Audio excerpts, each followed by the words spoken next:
कमंडल में भर लिया। फिर वही जल भगीरथ जी के तपस्या करने पर वही जल छोड़ा, चूंकि अब वो भगवान का चरणामृत हो गया, वही जल छोड़ा। उसी जल का नाम है गंगा, वही गंगा मैया है। भगवान के चरणों से निकली जो, वो गंगा मैया है। तो वो गंगा मैया, सोचिए गंगा मैया बाद में आई, नर्मदा मैया पहले से थी। क्योंकि राजा बलि ने यज्ञ कहां किया? नर्मदा के। लिखा है ये सब पुराणों में, लिखी बात है, मनमुखी नहीं है।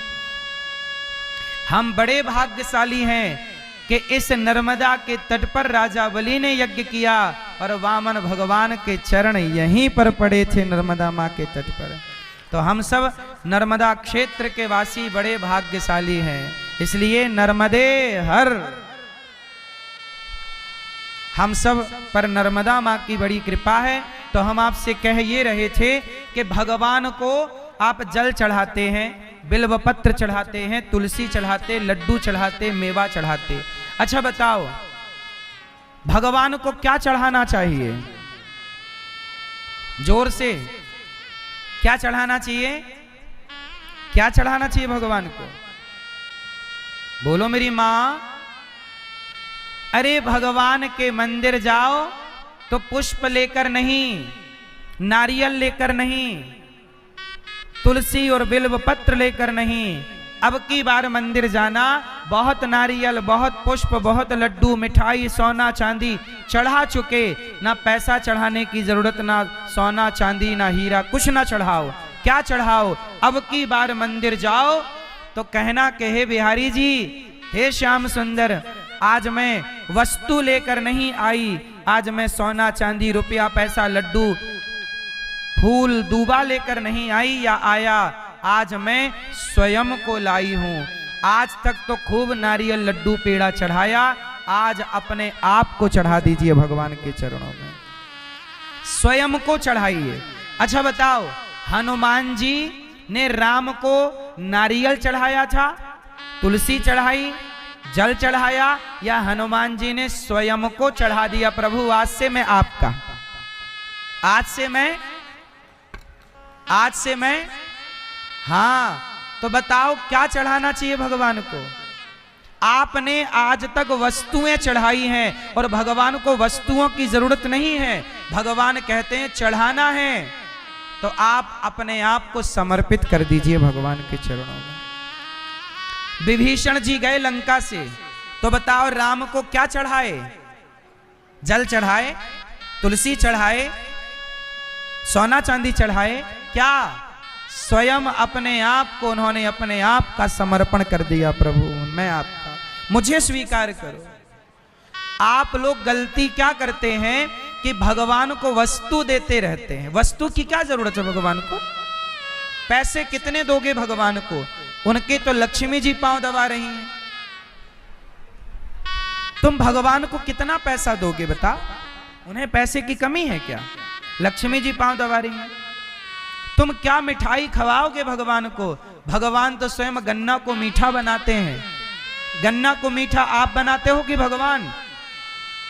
एक ही खेत में नीम लगी है और बगल में गन्ना लगा है। नीम कड़वी होती है जन्म से, गन्ना मीठा होता है जन्म से। कौन भर रहा है गन्ने में मिठास? तुम भर रहे हो क्या? फिर जो ईश्वर गन्ने को मिठास से भरता है, वो गन्ने की निकली शक्कर के बने लड्डू तुम भगवान को क्या खवाओगे? यदि भगवान को कुछ चढ़ाना है तो अपने आप को समर्पित कर दो। प्रभु ये दास आपका है, ये दास अनिरुद्ध, मैंने भगवान को क्या चढ़ाया है? सच बताऊं, मैं स्वयं अपने आप को भगवान के चरणों में समर्पित कर चुका हूं। मैं किसकी प्रॉपर्टी हूं बताओ? आप गांव के लोग हो, एक वाक्या हुआ आप सबको पता है। 2013 में मैं इस घर से गिर गया था ऊपर छत से। पता है आप लोगों को कि नहीं? मैं छत से गिर गया था लगभग 20-25 फीट ऊपर से, और मैं जब गिरा तो मेरा कोल्हू टूट गया था। बोलो हाँ। मैं कई महीने हॉस्पिटल में भर्ती रहा, हाँ या ना? आप सब इस बात के गवाह हैं, मेरे गांव के सब लोग गवाह हैं इस बात के। एक बात बताओ, मैं 20 फीट ऊपर से गिरा था, मेरा कोल्हू टूटा था, मैं सिर के बर गिरता तो मर भी तो सकता था ना? क्यों जी, मैं नहीं मर सकता था? मरने के पूरे चांस थे कि नहीं? संभावना थी। मैं ऊपर छत से गिरा रात्रि के, और मैं गिरा तो हनुमान जी की तरफ मेरा सिर था और इस तरफ पांव थे। जब मैं गिरा तो मैं मरा नहीं, रातों रात मुझे हॉस्पिटल ले गए। गणेश दत्त भैया उस समय साथ में थे मुझे हॉस्पिटल ले जाने में। मुझे हॉस्पिटल ले गए और हॉस्पिटल ले जाके भर्ती किया तो डॉक्टर ने बोला कि अब आप चल नहीं पाओगे कभी। जामदार डॉक्टर बोला चल नहीं पाओगे। क्यों? बोले पांव टूट गया, हड्डी टुकड़े टुकड़े हो गई है, अब जुड़ेगी तो एक पांव छोटा हो जाएगा, एक पांव बड़ा रहेगा, तो लंगड़ापन रहेगा सारी जिंदगी। ऐसा डॉक्टर ने बोला कि आपको लंगड़ापन रहेगा। मैं 2 महीने लगभग बिस्तर पे पड़ा था हॉस्पिटल में। तब मैंने सोचा कि यार मैं गिरा था, मरा क्यों नहीं? यदि मरा गया होता तब तो अभी तक तो मेरा नामो निशान ना होता। भूल जाता ना सब व्यक्ति, कोई याद ना रखता। मैं मरा नहीं, मुझे जिंदा रखा भगवान ने। क्यों जिंदा रखा? मुझे तब समझ में आया कि मुझे ईश्वर ने, अब समझ में आया कि जिंदा क्यों रखा। सच बताऊं, मैंने तभी से सोच लिया कि मैं तो मर ही गया। मैंने अपने आप को मरा हुआ ही मान लिया कि मैं मर गया जगत के लिए। अब मैं यदि बचूंगा, जिंदा हूं, तो बची हुई जिंदगी भगवान के चरणों में समर्पण करूंगा, सेवा करूंगा।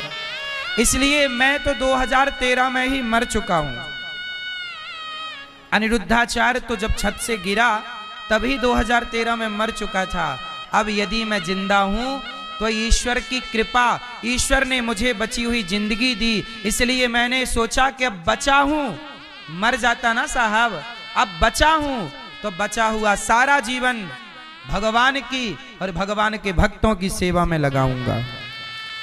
ये मेरा तभी का संकल्प था। इसलिए ये दास अनिरुद्ध ने कुछ और ना करके मैंने सेवा को चुना कि अब बची हुई जिंदगी सेवा में लगाओ, अच्छे काम करो बस। मैं पहले भी अच्छे काम करता था, बुरा नहीं करता था किसी का, लेकिन फिर भी मैं छत से गिरा, कोई मेरे पाप रहे होंगे जो मुझे इतना कष्ट उठाना पड़ा। मैं कुछ दिन वैसाखी लेकर भी चला, हाँ या ना? 2 वैसाखी लेके चला, फिर 1 वैसाखी से चला, फिर लंगड़ाता हुआ चला। डॉक्टर ने आखिरी तक यही बोला था कि आप ठीक से चल नहीं पाओगे, लेकिन देखो डॉक्टर की कही बात मिथ्या हो गई। भगवान जब चलाएं तो देखो अब मैं दौड़ता भी हूं, कबड्डी भी खेल लेता हूं, आपके सामने दौड़ रहा हूं। कोई नहीं कह सकता कि मैं कभी गिरा भी था। ये बात केवल मेरे गांव के लोगों को पता है। तो मैं जिंदा किसकी कृपा से हूं बताओ? भगवान की। जब जिंदा उनकी कृपा से हूं तो आओ ना, बची हुई सांसें भगवान को सौंपते हैं। करो। बोला गुरुजी मैं इस लड़की के बिना जी नहीं सकता, मैं इसी से प्यार करता हूं, इसी से विवाह करूंगा। मैंने कहा फिर तेरी माँ का क्या होगा? माँ तो मना कर रही है, तेरा बाप तो मना कर रहा है, माँ बाप का क्या होगा? तो लड़के ने बोला कि मैं अपने माँ बाप को छोड़ दूंगा। मैंने उसे लड़की की तरफ देखा और मैंने उस लड़की से कहा बेटा, जो लड़का अपने बाप का ना हो सका, अपनी माँ का ना हो सका, वो तेरा क्या होगा? जिस माँ ने इसे मलमूत्र धोया है, इस माँ ने इसकी तेल मालिश करी है, पढ़ाया लिखाया, योग्य बनाया, इसकी माँ इसे 25 साल पहले मिल गई थी। 25 साल से माँ इससे लाड़ प्यार कर रही है और तू लड़की इसे केवल 2 साल पहले मिली है। 2 साल के प्यार के लिए 25 साल का प्यार छोड़ने वाला समझदार तो नहीं हो सकता ना मेरी माँ।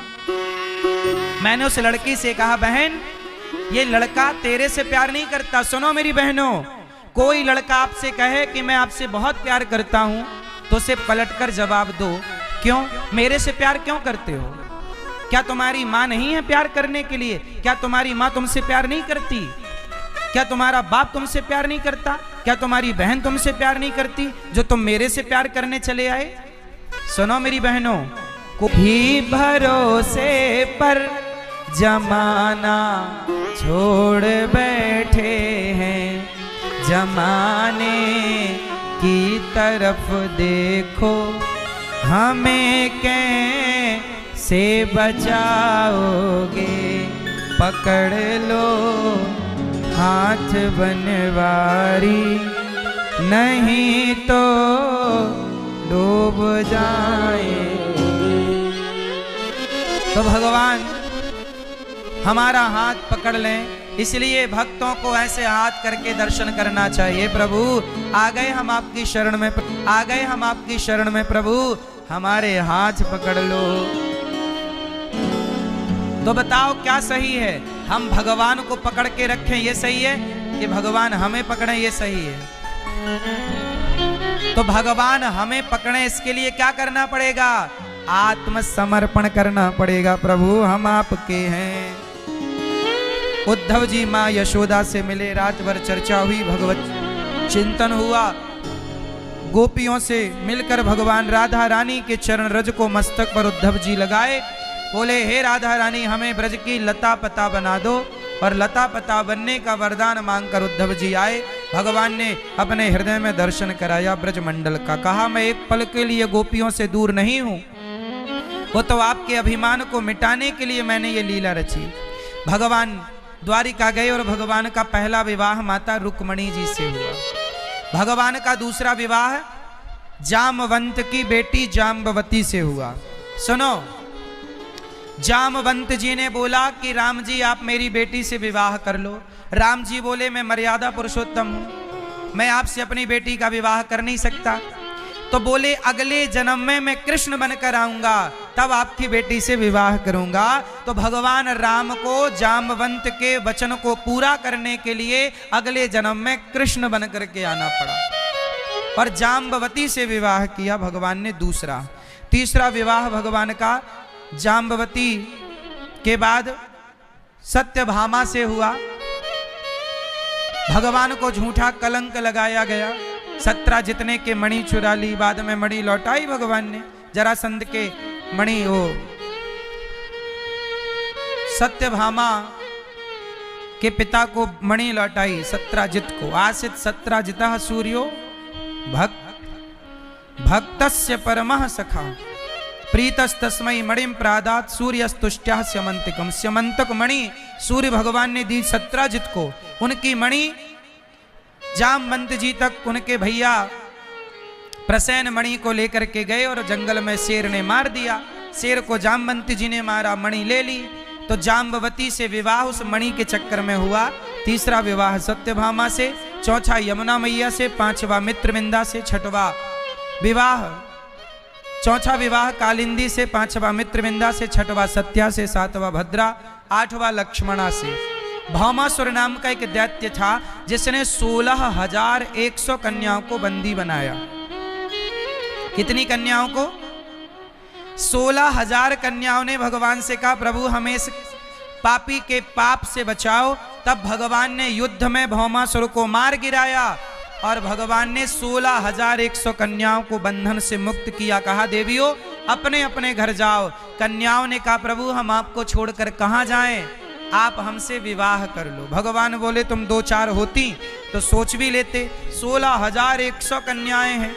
तब कहा कि प्रभु आपके सिवा हमारा कोई नहीं है, या तो हम मर जाएं या तो आप हमें स्वीकार कर लो। तब भगवान ने उन कन्या, अच्छा ये बताओ वो कन्याएं कौन थी? ये वही जनकपुर की सखियां थीं जो सीता माँ के जब विवाह में राम से कहती हैं मन मन में कि क्या राम मेरे पति बनेंगे। इस द्वापर में वो सखियां बनकर आई और आज भगवान ने सबसे विवाह किया और टोटल विवाह भगवान के हो गए 16,100। भगवान कृष्ण के कितने विवाह हुए मेरी माँ? 16,100। अच्छा बताओ इतने विवाह करना सही है कि गलत है? भगवान ही कर सकते हैं, आपके वश का तो नहीं है। आपसे तो एक ही नहीं संभल पा रही है ठीक ठीक, इसलिए आप दूसरी का ना सोचो, हैं? एक ही संभालो मस्त। क्यों मैया?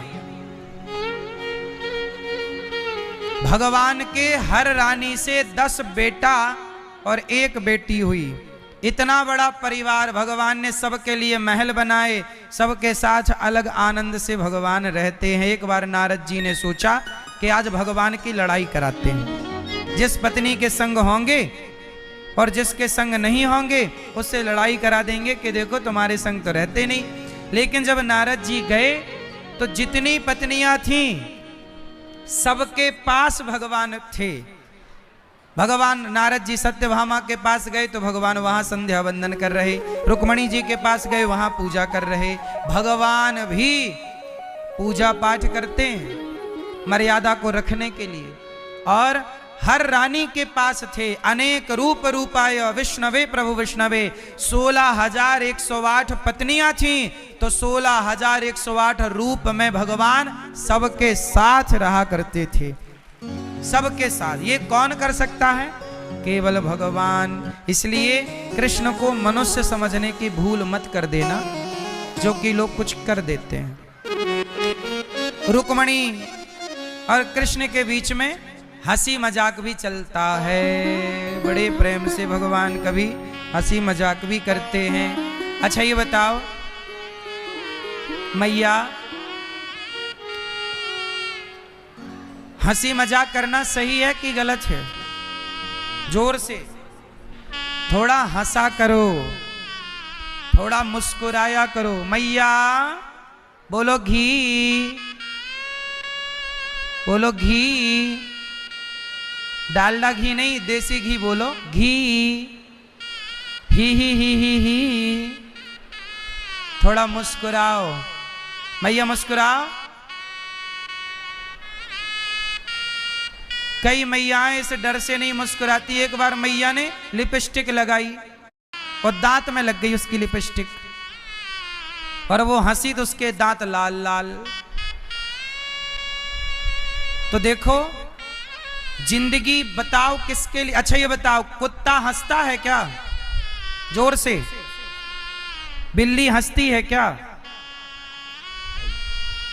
बैठिए। वाह, हमारे श्री नितिन देव जी महाराज आए हैं, बहुत बहुत स्वागत आपका विराजी। तो बताओ कुत्ता बिल्ली कभी हंसते हैं? उत्तर दो। स्वामी जी आइए।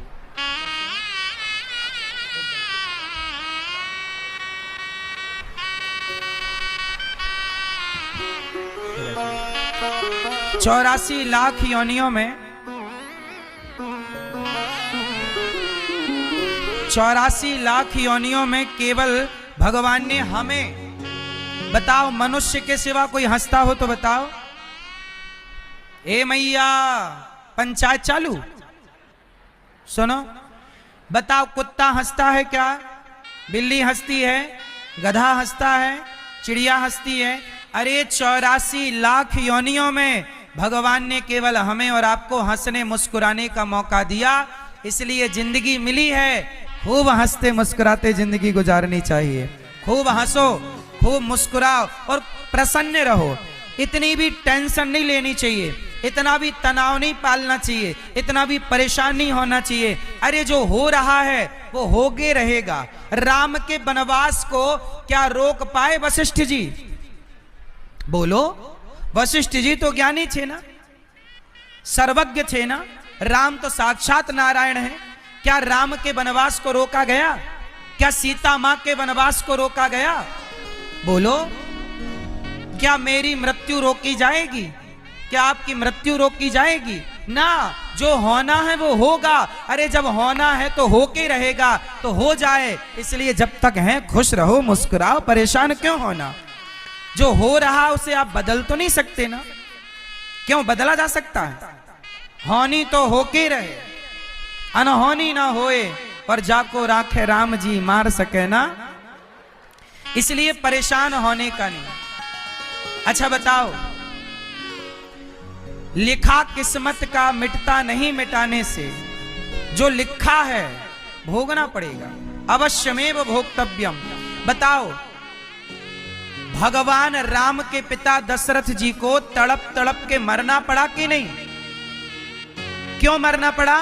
क्योंकि दशरथ जी ने एक श्रवण कुमार को मारा था।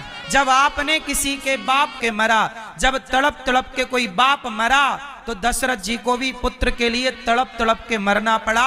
जब भगवान के बाप को कर्मदंड भोगना पड़ा, तो हमें और आपको नहीं भोगना पड़ेगा? इसलिए कहता हूं कि जो कर्म दंड हैं भोगने पड़ेंगे। इसलिए कहता हूं गलत काम करने से बचो, क्योंकि हम जो करते हैं वही भरते हैं। भीष्म पितामह जैसे ज्ञानियों को बाणों की सैया पर लेटना पड़ा। क्यों? क्योंकि उन्होंने सांप को कांटों के ढेर में फेंका था। माता सीता को गर्भवती होने के बाद वनवास जाना पड़ा। बताओ, सीता मां को वनवास क्यों जाना पड़ा? उत्तर दो, कारण बताऊं? पद्म पुराण में कथा लिखी है सीता माता की, कहो तो सुना दूं? किस किस को सुनाऊं? सबको? मैया, ओ लाल पीली मैया, बैठ जाओ मेरी माँ, आज और झेल लो हमें, कल से हम नहीं रोकेंगे ना बिठाएंगे, आज की कथा सुन लो, बस आज 2 घंटे और सुन लो, फिर हम आपको बिल्कुल परेशान नहीं करेंगे। शांति से जहां हो वहीं बैठ जाओ, ज्यादा परेशान ना हो। सुनो, सीता मैया को वनवास जाना पड़ा। बताओ, सीता मैया वनवास क्यों गई? पद्म पुराण में कथा आती है सीता मैया की। सुनो, एक बार क्या हुआ कि सीता मैया जब बहुत छोटी सी थी तो बगीचे में गई खेलने के लिए अपनी सखियों के साथ। वहां पर एक तोती और एक तोता आया। तोती बढ़िया राम की कथा सुना रही थी। चूंकि वो तोती महर्षि वाल्मीकि जी के आश्रम से आई। महर्षि वाल्मीकि जी अपने शिष्यों को राम कथा सुनाया करते, तो तोती और तोता भी सत्संग करने लग गए। उड़ते उड़ते तोता जनकपुर पहुंचे, तो तोती और तोता कथा सुना रहे थे। और कथा किसकी? राम की। और कथा भी क्या? राम के विवाह की। तो सीता मैया बोली, ये तो मेरी कथा सुना रहा है। तो चुपके से सीता मैया गई और तोती को पकड़कर ले आई। तोती को माता सीता ने क्या किया? पकड़ लिया और पकड़ करके सोने के पिंजरे में बंद कर दिया। तोती छटपटाने लगी। तोती बोली, सीता मुझे छोड़ दो, मैं गर्भवती। सीता बोली, नहीं, मैं तुझे जो खाएगी खवाऊंगी, जैसे कहेगी वैसे रखूंगी, पर तू मुझे रोज कथा सुनाया कर। तोती बोली कि मैं तो पेड़ की डाल पर बैठ के भी सीता कथा सुना सकती हूँ, पर मुझे अपने पति के साथ रहने दो, मैं गर्भवती हूं, मेरे पति से मुझे दूर ना करो। वो तोता तोती जोड़े से रहते थे। सीता मां नहीं मानी और बेचारी तोती अपने पति के लिए उस पिंजरे में तड़प तड़प करके मर गई। जब तोती मरी तो तोती के तोते ने श्राप दे दिया, सीता जैसे तुमने मेरी पत्नी को गर्भावस्था में मेरे से दूर कर दिया, जाओ सीता, जब आप गर्भवती होंगी तो आपके पति आपको आपसे अपने से दूर कर देंगे। और सुनो, कारण मैं बनूंगा। तो वही तोता अगले जन्म में धोबी बन करके प्रकट हुआ, जिसके कहने से सीता मैया का वनवास। तो सीता मां ने भी एक तोती को पिंजरे में बंद कर लिया, गर्भवती। जब आपने किसी के पत्नी को पति से अलग किया तो आपको भी तो होना पड़ेगा ना, चाहे आप सीता ही क्यों ना हो। कर्म का दंड तो भगवती सीता को भी भोगना पड़ा। इसलिए आजकल की माताएं क्या करती हैं, लोग क्या करते हैं, रिश्तेदार पड़ोसी कुछ लोग होते हैं मंथरा जैसे लोग क्या करते हैं, पति पत्नी की लड़ाई करा देते हैं, भाई भाई की लड़ाई करा देते हैं। यदि आपके द्वारा किसी का घर टूटा, किसी का रिश्ता टूटा, तो क्या ईश्वर नहीं देख रहे हैं?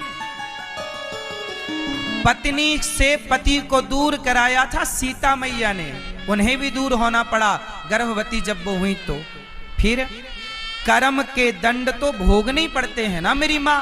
इसलिए कहता हूं कि बुरा ना किया करो, बुरा कीजिए बुरा होगा, भला कीजिए भला होगा, यही सबको चुकाना है। सजन रे झूठ मत बोलो, प्रभु के पास जाना है। ना हाथी है ना घोड़ा है, वहां पैदल ही जाना है। सजन रे झूठ मत बोलो, प्रभु के। बताओ भैया, कर्म दंड भोगने पड़ते हैं कि नहीं? बोलो मेरी मां। इसलिए अपने कर्मों को सुधारो। सीता मां वनवास गई, किसका दोष था? स्वयं सीता मां का। यह पद्म पुराण की कथा है। आप लोग भी पक्षियों को पिंजरे में बंद कर लेते हो। कभी पक्षी को पिंजरे में नहीं रखना चाहिए। पक्षी पालने का शौक है तो देखो, हमारे घर के पास ना पीपल लगा है। उस पीपल पर सैकड़ों पक्षी रहते हैं, सवेरे से चहचहाते रहते हैं। कबूतर रहते हैं, मिट्ठू रहता है, ना जाने कितने तरह के पक्षी रहते हैं। सबको वहां देखता हूं मैं पिंजरे में पक्षी रखना पाप समझता हूं। हम क्यों किसी की जिंदगी पिंजरे में कैद करें? अरे आकाश में उड़ने वाला पक्षी पिंजरे में कैद होगा तो वो तुम्हें आशीर्वाद ना देगा, तुम्हें बद्दुआएं ही देगा। रोज बैठा बैठा के देखो, इसने मेरे को पिंजरे में बंद किया। ये भोगना पड़ता है। तुम अपनी शौक के लिए किसी पक्षी को पिंजरे में डाल लेते हो, ये पाप है मेरी माँ। ये सब पाप से बचना चाहिए। सीता मां ने पाप किया, ये पक्षी पालने का भोगना पड़ा। इसलिए पक्षी पालना है तो घर के पास पेड़ लगाओ अच्छे फलदार। अपने आप पक्षी आकर के उस पर बैठेंगे, देखते रहना। प्रिय भक्तों, भगवान ने राजा नृग पर कृपा की। राजा नृगो नाम नरेंद्रोहा मिक्ष्वा कुतनया प्रभु। इक्ष्वाकु वंश के राजा नृग हुए, जिन्होंने बड़े प्रेम से गौदान किया। पर गौदान किया किसी पाप के कारण गिरगिट बनना पड़ा, पर गौदान किया था तो उन्हें भगवान कृष्ण का साक्षात्कार हुआ। मरने के पहले गौदान जरूर करना। अभी 12 तारीख से 12 मई से वृंदावन में भागवत जी के पोथी पाठ बैठेंगे। आप भी अपने मां के पहले गौदान करना चाहिए, मरने के पहले भागवत सुनना चाहिए। और मरने के पहले जीते जी लोग मरने के बाद 13वीं करते हैं। मरने के बाद 13 ब्राह्मण खवाते हैं। हम कहते हैं मरने के बाद 13 ब्राह्मण तो खाएंगे, जीते जी किसी भूखे को भोजन कराओ, जीते जी अन्नदान करो। मरने के बाद तो हो गई 3 काम। मरने के पहले अन्नदान, मरने के पहले गौदान और मरने के पहले भागवत सुनो। ये 3 काम सबको कर लेने चाहिए मरने के पहले। भगवान ने पौंड्रक को मारा। ये पौंड्रक कौन? नकली भगवान बना घूमता था। पौंड्रक कौन? 4 हाथ लगाए घूमता था, नकली। अच्छा ये बताओ, नकली भगवान भी होते हैं क्या? पौंड्रक तो नकली भगवान बना घूमता था, कहता था मैं वासुदेव हूं, मैं भगवान हूं। अच्छा बताओ, असली भगवान कौन और नकली भगवान कौन? चलो फटाफट बताओ। बताओ भगवान किसे कहते हैं? मैया, ओ मेरी मां, ये मैया बताओ भगवान किसे कहते हैं? लाल मैया बताओ। चलो भगवान किसे कहते हैं? जोर से बताओ। ये लाल मैया से पूछो, काय की चिंता है? बताओ भगवान किसे कहते हैं? हैं? भगवान किसे कहते हैं? राम को भगवान कहते हैं, कृष्ण को भगवान कहते हैं, भगवान नारायण को भगवान कहते हैं। भगवान किसे कहते हैं? ऐश्वर्यस्य समग्रस्य धर्मस्य यश शास्त्री ज्ञान वैराग्य और चैव षड नाम भगितीर्ण। भगवान शब्द में 5 अक्षर हैं। भागवान। भा मतलब भूमि, गा मतलब गगन, वा मतलब वायु, आ मतलब अग्नि, ना मतलब नीर। क्या हुआ? भा मतलब, जोर से, भा मतलब भूमि, भाग, गा मतलब गगन, वा मतलब वायु, आ मतलब अग्नि, ना मतलब नीर। 5 तत्व को ही परमात्मा कहते हैं। सरल सी परिभाषा है। प्रकृति ही परमात्मा है। इसलिए हमारे यहाँ तुलसी की, वट वृक्ष की, सबकी पूजा होती। हम लोग नदी, तालाब और समुद्र सबकी पूजा करते हैं। हम लोग सबके पूजा करते। क्यों? सब में अपने भगवान को देखते हैं। हम सनातनी ऐसे हैं। अच्छा बताओ, आप कितने लोग, आप में से कितने लोग हिंदू हैं? जो हिंदू हैं वो हाथ उठाएं। हिंदू हाथ उठाएंगे। चलो बताओ, हिंदू किसे कहते हैं? आप हिंदू हो ना? सनातनी हो? कितने लोग सनातनी हैं? हिंदू हैं, सनातनी। बताओ हिंदू किसे कहते हैं? हिंदू किसे कहते हैं? हिंदू राष्ट्र कौन कौन देखना चाहता है? हिंदू राष्ट्र की कामना किसे है? हिंदू राष्ट्र कौन कौन चाहता है कि देश हिंदू राष्ट्र बने? इस दुनिया में वामन मुस्लिम राष्ट्र हैं। मुसलमानों के वामन देश हैं 52। यदि मुसलमानों के वामन देश हो सकते हैं तो भारत हिंदू राष्ट्र क्यों नहीं हो सकता? कौन कौन चाहता है हिंदू राष्ट्र? हाथ उठाओ। पहले तो ये बताओ कि हिंदू किसे कहते हैं? ये बताओ। आप लोग अपने माथे पर तिलक नहीं लगाते। मुसलमान अपने माथे पर टोपी लगाता है कि नहीं? जोर से, जोर से। मुसलमान टोपी लगाता है तो दूसरा मुसलमान कभी उस मुसलमान को देखकर हंसता नहीं है। कभी मुसलमान मुसलमान को देखकर नहीं हंसता कि तुमने टोपी क्यों लगाई है। लेकिन आज हिंदू तिलक लगाने लग जाए तो पड़ोसी हंसने लग जाते हैं हिंदू लोग, यार तुमने तिलक लगा रखा है, बड़े पंडित बन रहे हो, बड़े भक्त बन रहे हो। अरे जब हिंदू ही हिंदू पर हंसेगा, जब मुसलमान को टोपी लगाने में शर्म नहीं आती तो हिंदुओं को तिलक लगाने में शर्म क्यों आती है भाई? हिंदुओं को तुलसी की माला पहनने में शर्म क्यों आती है? क्या तिलक लगाना तुम्हारी संस्कृति नहीं है? बोलो। माताएं तिलक लगाएं, पुरुष तिलक लगाएं, सबको तिलक, सबकी शिखा होनी चाहिए, सबके गले में तुलसी की माला होनी चाहिए। क्या ये हिंदू का लक्षण नहीं है? केवल कह देने से हिंदू हो जाएगा? हिंदू किसे कहते हैं? हिंदू क्या है? हिंदू एक विचारधारा है।